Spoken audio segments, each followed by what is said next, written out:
All right, so here's our spreadsheet. Here's our default template.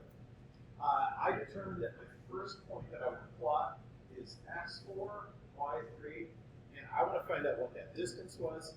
I can calculate that distance by hand by using the Pythagorean theorem, but it turns out that there's actually a much easier way to do that in Google Sheets, and that is by using what Google Sheets calls a function.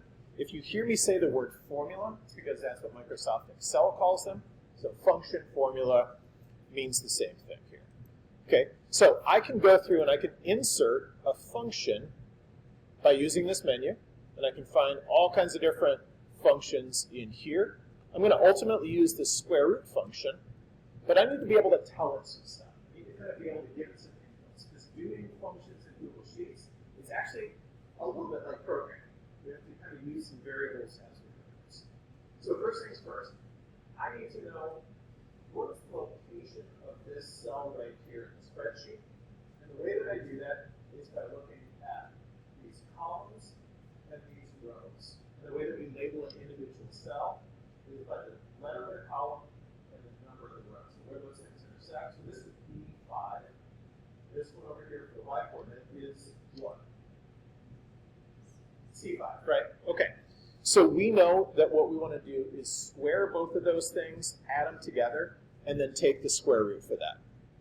And what I want to show you is, in the actual assignment, one thing that I'm doing to make your life easier, in the assignment for activity 114, is that I'm actually giving you this formula right here, this function. So I'm just going to go through and copy that. I'm going to go ahead and drop that into my demo right here. And you're going to see that that doesn't look like a number. It's kind of like a string of text and some other stuff. But basically what this is saying is, okay, set this cell's value to the square root of the stuff inside the parentheses. And with the stuff inside the parentheses, we're going to say, I want whatever number is in B5 squared plus whatever number is in C5 squared. And then I'm going to take the square root of that whole thing, right? Squared, I've added. And I'm taking the square root to figure out what that is. And when I hit return, hopefully, look at that, it gives me the right number. That's always comforting, right? Now let's say I've got some more data. Here's some more data sitting right over here. I'm going to go ahead and just paste that in so I get a bunch of values in here. And these all are values that I think would be pretty reasonable. Some are higher, some are lower, and so forth. Now, I could paste that formula in every single time, but here's a little trick in Google Sheets. I'm going to go ahead and copy this again. And then what I'm going to do is select all of these cells. I'm just going to click and hold and drag down and select them all. And I'm going to paste. Oh no, that did not work. No, it should have worked. I don't know why it didn't paste into the whole range. Did I do something dumb? Why is it not pasting? Oh. What did I do? Oh. Yeah, I don't know. It's not. Oh, ha. That's why. I want to select the actual cell, copy it, and then I'm going to go ahead and select this range and hit paste. That looks a whole lot better. So what's happening here is this. As you might notice, if you look up here, I'm going to zoom in some up here. Each time I paste it in, it's automatically updating that function to use the next row. So the first row is 5, this row is 6, next row is 7, and so forth. Okay? So I just copied the cell from the first one, selected all the places I wanted that formula, and then plugged it in. Now, if I look at this, one thing I might want to know, like you can kind of see from the template, is I'd like to know the minimum distance. In other words, which of my launches was closest to the target. I don't care about its location, I just want to know its distance from the target. So could you, as a human being, look at that list of numbers and quickly tell me what the minimum distance is, what the smallest distance is? You probably could, but you might need to spend a little bit of time looking through it. What if that list was 1,000 pieces of data instead of 10? It's a little challenging, right? It's a little bit harder. And so this is nice because another place that Sheets will help us out is that it gives us a formula to find the minimum number in a range of values. So for that one, I'll show you how we insert that. We're going to say insert function.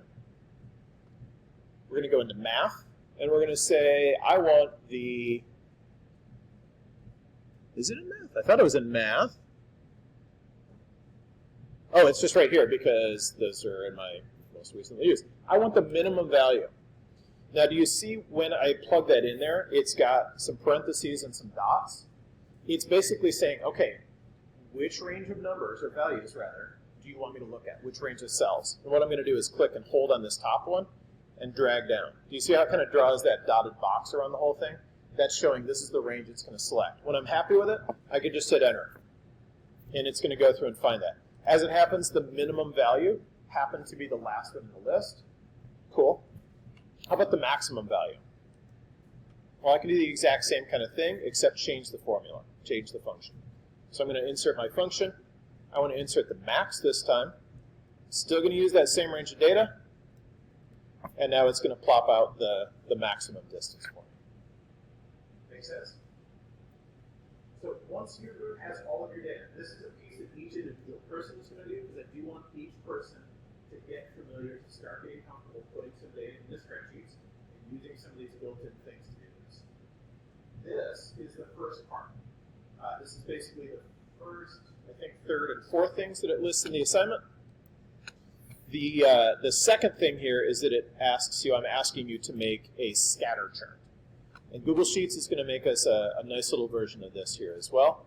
So here's how this works. I'm going to select just the X and Y coordinates for everything here. I'm going to go Insert, Chart, and does this chart make a whole lot of sense? Not so much. I mean, maybe for some things.